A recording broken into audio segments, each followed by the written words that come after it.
po na mga busing, yung ilisi. Nalaglag po yung ilisi mga busing. Ilisi nung kasama ko.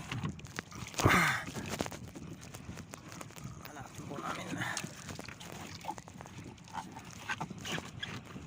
Nangawil po kami kagabi kahapon mga busing.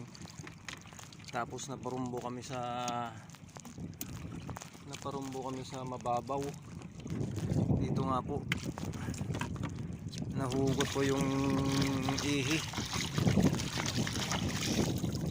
Nangawil kami kahapon mga busing.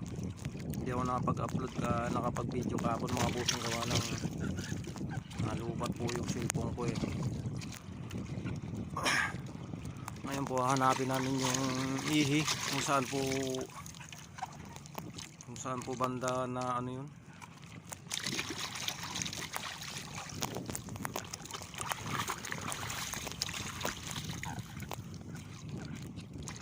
Sige po mga busing, maraming salamat po. Maya na lang po mga busing.